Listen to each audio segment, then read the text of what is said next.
I didn't have to have 70 fights or 150 fights, 300 fights. Did I not beat the most world champions? Yes, you did. Okay. And in the least amount of fights? Yes, you did. Who got the highest gate?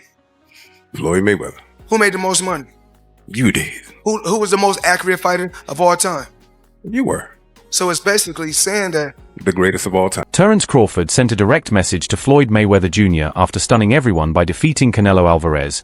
He said he would outshine Floyd not in records or money, but in what he leaves behind. Floyd, who has always protected his reputation, responded sharply. He clapped back in interviews, downplayed Crawford's win, and explained why he considers himself the greatest of all time. But this is about more than just a fight, it is about boxing history. Crawford holds the pound-for-pound title now. While Floyd has an undefeated record, more pay-per-view success and greater fame, their legacies are starting to collide. Let's break it down. Better out of those two, Crawford or Mayweather? I think Crawford is better, bigger. He's actually moving weight class, and I would say Crawford is a better fight all around fighter. Mayweather's really good too, though. You can't knock him as well. He's very talented. It would have been a tough fight, but I think Crawford would have the edge over Mayweather because of the long arms and because he's bigger. You know what I'm saying? And he would have kept him at bay. It would have been hard for Mayweather to counter, maybe. But Mayweather's definitely a technician. I mean, like Crawford said, Mayweather has his era, and Crawford, this is his era. Back to Las Vegas to understand why Terence Crawford said what he did when Crawford faced Canelo Alvarez on September 13th. He was 2 weight classes lighter and smaller, and most experts thought he would lose despite that he outboxed Canelo, managed to handle his power, and landed the harder punches. He became the first fighter in history to remain undefeated while winning titles in 3 different weight classes. You said something about what fighters go through, and you've seen enough guys that the game is taken from. It's a hard game to get through. Can you get a better ending than tonight? I mean, really? Not at all. Not at all. This is the top of the top.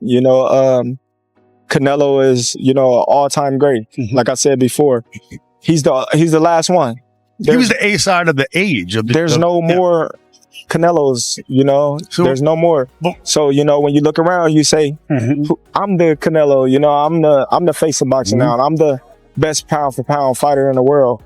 Like I always been, just gotta wait and see. It was more than just a victory, it was a historic moment, the kind of win that changes how everyone talks about the sport. Look, they really keep up with him. He was too fast, his footwork was too good. Do you think the scores was right on, or do you think maybe it was a little more towards Bud? What was the scorecards? 115, 113, 116, 112. Yeah, that's about right. Yeah? I feel like Bud damn near basically won every round, so yeah. Honestly. But yeah, that's about right. You can say that. Now, with this accomplishment, Keyshawn, is he on the Mount Rushmore of boxers? Yeah. Yes. Yeah. Yeah? 3-time undisputed. He just beat Canelo. Yeah. The face of boxing. So now you can say Bud is the face of boxing. Greatest of all time, or? Greatest of all time. Yeah. I don't feel like it can never be one great, but he definitely one of the greatest of all time, for sure. Fans weren't just saying that entity, athlete, Terence Crawford, American boxer, was the best in his weight class. They were asking if he might be better than entity, athlete, Floyd Mayweather Jr., American boxer. That's when tensions rose. Floyd built his brand on being untouchable, focused on money and his image, but Crawford's skill and dominance have been so clear that Mayweather's reputation is now facing serious questions. Backed by arguably one of the greatest of all time, right? What are we rating ourselves on? What are we rating on? Okay. Well, we want to know, in the least amount of fights, I didn't have to have 70 fights or 150 fights, 300 fights. Did I not beat the most world champions? Yes, you did. Okay. And in the least amount of fights? Yes, you did. Who got the highest gate? Floyd Mayweather. Who made the most money? You did. Who was the most accurate fighter of all time? You were. So it's basically saying that the greatest of all time. Okay. All right. That's why Terence Crawford came out swinging. He knew he wasn't just challenging Floyd Mayweather Jr., but also the story Floyd had built for decades. Crawford didn't mean he wanted to fight Floyd in the ring. When he said he had exposed his reputation, he was making a statement about the narrative Floyd created throughout his career. Floyd worked hard to control his image. He picked when to fight Pacquiao, when to face De La Hoya, and avoided fighting Canelo when he was too young. Fans never had any reason to question him until now. This fight they're doing a shoulder roll, you see? I mean, yeah. And not knocking the guys that paved the way. And I want to come on record and say, I'm appreciative for guys like Sugar Ray Robinson and Muhammad Ali and Sugar Ray Leonard. So many guys that paved the way for me. But there's only one Floyd Mayweather. These fighters are not better than me.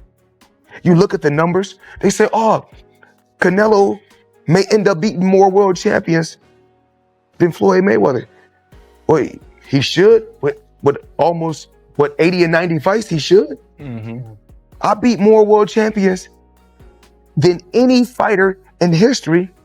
I'm 50-0, but half of my fights was world title fights. But Terence Crawford is not like others. He has the courage to be different every time. He didn't wait for Errol Spence Jr. to decline. He beat him at his peak. Later, he faced Canelo, who had been the best at super middleweight until Crawford defeated him. Feeling to be Chris Eubank's trainer, first of all? It feels good, man. You know what I'm saying? I've been his trainer before, so. Yeah, it's good. It's a no-brainer. Of course. Congratulations on the win. What's your first reactions to Crawford's victory? One of the greats of this era, right? Oh, definitely that. You know that. What do you want to see him do now? What I want to do now? What do you want to see Crawford do next? Do what he at this point now in his career where he could do whatever he wanted to do. Who would you like to see him fight? Any names? Is there any names in particular you'd like to see? It doesn't matter. What about Canelo? Would you like to see him retire? I don't. Canelo's not my responsibility. Okay. That meant one simple thing: Crawford is the fighter willing to take risks no one else has taken. That is what people will remember when they compare their achievements. Emotional afterward. Is it that you just realized everything that you achieved? The moment just hit you then? Yeah, for sure. Like, it's just, the history, behind the sport is just everything that, I trained for my whole life. It all was, coming out that one night. That was all paying off. You have a lot of people that, adopted this narrative that Terence Crawford can't sell, Terence Crawford is not marketable, and they push the narrative to the public, and that's all people write about. Oh, Terence Crawford can't do this, Terence Crawford can't do that. But anyone in Terence Crawford fights, you see a sold out crowd, but they wasn't talking about that. They was talking about how, marketable I'm not, and that kind of was hurting my career because, a lot of people was looking at me and said, oh yeah, they said he's not marketable. Oh, they said he's not, don't have a personality, things like that, because I didn't want to do things their way. I didn't want to put on a show. I didn't want to disrespect my opponents when they wasn't disrespecting me. Right. I wasn't, I'm not a guy that, wear jewelry for no reason. I just the things that I didn't want to do that they wanted me to do. They go out there and say, oh, well, they lost money on me. It's just crazy though to see me headline, not one of the largest attending fight in American history. In American history. For Crawford leaving a mark, it's about more than just staying undefeated. It's about who he fought, when, and how. From his perspective, that's why he can challenge Floyd's legacy. Of course, Floyd couldn't stay silent. In classic Mayweather fashion, he downplayed Crawford's win, saying Canelo wasn't that good, Bud's record wasn't like his, and beating a few big names doesn't make you the best ever. He reminded everyone that he is 50-0, won the biggest fights in boxing history, and that no one has ever figured him out in the ring. Floyd believes Crawford isn't changing history, but just sitting on his legacy. The most frustrating part was Floyd practically ignoring Crawford as a threat to his reputation. He said, when people talk about greatness, they always talk about him. Crawford can't touch what is untouchable. Floyd is making it clear the king cannot be defeated, only copied. Let you know, there's no fighter that will ever be better than me. There's no fighter that wasn't better than me before me or after me or when I'm long gone. But here's the truth: the fight is real. Floyd's reputation comes from doing everything perfectly. 50 wins and no losses, never taken down, master of the big fights, the king of pay-per-view. He turned boxing into $1 billion business. Because, if you look at Floyd's resume, it's much deeper than Crawford's. And Floyd was faster and he had a better defense and all that stuff. But Floyd picked and chose when he fought guys, especially once he left lightweight. He wiped out the junior lights, bring him. Lightweight, he jumps up to Jose Luis Castillo first thing. A lot of people think he lost the first fight, then I didn't, but then he won the rematch. But once he left lightweight, he was careful about when he fought guys. So even though his resume is deeper with names, people remember, yeah, but he didn't want it with certain dudes at certain times. Crawford, we all witnessed, even though the resume is thin in certain ways, he wanted it with everyone the whole time. Oh, yes. That makes a difference to people. Terence Crawford's reputation is built on courage and the drive to be great. He is a 3-time undisputed 5-division champion who defeated Errol Spence Jr. and Canelo Alvarez back-to-back at 38. He shows no fear or doubt and is fully in control.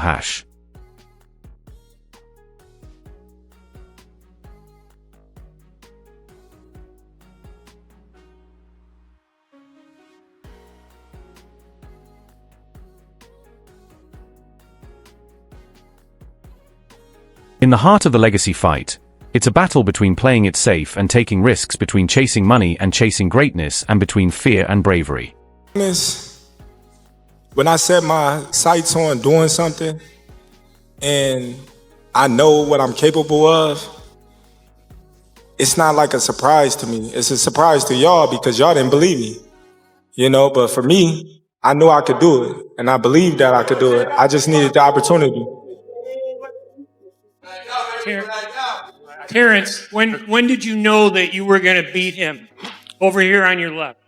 When he signed the contract. He seemed to focus mostly on body punches, and you were hitting him in the head a lot. Was it your reach that gave you the advantage? It was everything. You know, he wasn't hitting the body or anything. He was hitting my elbow because I was blocking it. But, you know, I think I was the better man tonight. Floyd always claims, I was the smartest. He always says, I was the bravest. What Crawford said struck Floyd deeply because his legacy matters more to him than money. For the fight, the Crawford-Canelo fight, and you had a Cavs hat on. This time you've got a GOAT hat on. Is that how you're feeling? I know it says Muhammad Ali, but is that how you're feeling about Bud's performance, about his whole career? Yeah, I'm definitely feeling that way, man. He's a GOAT. Greatest of all time, man. You gotta give it to him. You got to give it to him. You got to give it to his coaches, not just me, Saul Red, Bernie, Chet, nutritionists. You know, everybody played a part. Canelo said he's way better than Mayweather. What do you think to that? Who, Terence? Yeah. Oh, of course. Of course he is. Take note, Floyd only reacts like that when he feels threatened. Right now, Crawford is claiming more than just victories in the ring. He is also earning respect and admiration. He is considered the top pound-for-pound fighter in the world. This is the same man who defeated Canelo when everyone doubted he could. Experts, legends, and rising stars all recognize him as one of the greatest fighters ever. Saying that if he beats Canelo, it could put him as even the greatest of all time. What does that put him in the all-time list, man? At least top 10. At least top 10 or top 15. Yeah. Easily, you know? There's guys that we may not know of or heard of, like Henry Armstrong. Simultaneously, he was 3 divisions carrying all 3 weight divisions at the same time. Which performance was better? I don't like to compare them, but Crawford or Mayweather's over Canelo. Like it's just different. It's just different styles, different looks, you know. But the punching, the output that he was giving Canelo, definitely gave him the win. On top of that, he knows how to handle big numbers. The Netflix fight packed an arena, became a global sensation, and drew one of the largest boxing audiences worldwide since Mayweather versus Pacquiao. Let's name it. We got to put the 5 up. Who's the 5? Robinson is the Grills. Who? Sugar Ray Robinson. Man, That's Grills. I ain't even see that. I YouTubed him, nigga. I YouTubed him. He on YouTube. Check YouTube. He was buns. Nah, it's like that's He was buns. Sugar Ray Robinson is buns. No, you're wildin'. We're not standing for that. Listen, it's like this. It's like this. It's like boxing has evolved, bro. It has, but I'm saying. And Sugar Ray Robinson didn't even know how to pick his hands up. Hold up, it's Go like watch this. him fight Jake LaMotta. He was hitting that nigga with non-stop hooks. Over and over. But you're not counting it like this. That's like saying Will Chamberlain. That's like saying Will Chamberlain is not that. If you dominate in the era where you're doing shit that nobody does in the era, nobody was doing that. Will Chamberlain, did they have a 3-point line? No. Oh, I don't want to hear about him. He scored 100 points. Doing Yeah, what? it don't matter what he did. 100 of these, nigga. 100 of these. That's ass. Nah, you gotta stop it. That's ass. You gotta stop it. That's why Floyd reacts the way he does. It's not just because Bud made fun of him, but because Bud stepped aside, leaving the spotlight open. The headlines for pay-per-view focused on Bud, putting him center stage. People are curious about what Floyd might do for the first time since retiring. They wonder if Bud is actually better. But here's the twist. Crawford doesn't even want to fight with Floyd. He has always respected Mayweather, calling him one of the greats. He has trained with him and admits Floyd influenced his career. He's never needed Floyd's approval, which makes this situation different. For Zonsa, it wasn't about chasing fame or money, it was about speaking the truth. He highlighted that taking risks, showing courage, and pursuing goals matter more than always being great. Crawford understands that fighting Floyd won't advance his career. Floyd is 48, past his prime, and defeating him wouldn't make much impact. That's why Crawford isn't chasing the fight. He already has safety, legacy, and a huge platform on his side. Situation, guys. No one has ever been a 4-division champion in boxing. Not a real one. Oh, Pacquiao won 8 and Oscar De La Hoya won 11 and this one won 15. No, I'm talking about Ring Magazine champ or lineal champ. You are the champion of that division. Get them all. Forever, the record was 3 by Henry Armstrong. Manny Pacquiao was the first dude to really win 4. Floyd gets credit for 4 for beating Canelo, but that wasn't at the junior middleweight limit. I don't count that. I don't count that. Terence Crawford just joined Manny Pacquiao as the only legit 4-division champion in the history of boxing. And he did it by jumping middle. He came lightweight, junior welter, then he won a belt at junior middle, not the whole championship, and then skipped middle to fight Canelo Alvarez for the undisputed, for the Ring Magazine super middleweight championship of the world, and left no doubts, including with Canelo, who was all class after the fight but knew what had just happened. Are those who agree with Floyd, saying that records and earnings speak for themselves. Many still call him the greatest boxer ever, a level no one is likely to match. But others stand with Crawford, seeing him as the fearless fighter who does what Floyd wouldn't, taking risks, moving up in weight, and facing anyone at any time. He's recognized as the pound-for-pound king and considered by many the true GOAT of this era. Analysts like Max Kellerman have pointed out that Crawford's willingness to fight gives him an edge in important ways. Floyd isn't likely to back down from that challenge, so the focus isn't just Crawford versus Canelo, it's Crawford versus Mayweather's legacy. In some ways, that's the tougher battle. Where does it all lead? Floyd will keep speaking, downplaying Bud's record, highlighting his own 50-0, and painting himself as unbeatable. He might even look for publicity stunts just to stay in the headlines. But Crawford doesn't need to respond. His actions speak louder than words. He beat Canelo Alvarez at age 38 and made history, already earning the title of pound-for-pound king. Yet this story isn't going away, largely because Crawford's words struck a nerve with Floyd. Floyd reacts strongly to threats and works hard to control the fallout. Terence fought a virtuoso fight. Terence never let Canelo get into a rhythm. Terence never allowed Canelo to get anything going, and I didn't think he could do it for 12 rounds. I thought that the first 3 or 4 rounds were going to be difficult for Canelo for that reason, but Terence was able to do it for 12 rounds, and in the later part of the fight, he kind of pushed the fight more than I think people expected, which is the mark of a superstar, man. That's the story. Terence Crawford told Floyd Mayweather, "I put an asterisk on your legacy." Floyd fired back hard, downplaying Bud's wins, reminding everyone of his 50-0 record, and claiming no one could defeat him. Now the question is, which stands out more, Floyd's flawless record or Crawford's courage in taking risks? Share your thoughts in the comments. Don't forget to like the video and follow Glove Legends. The next film will be coming soon.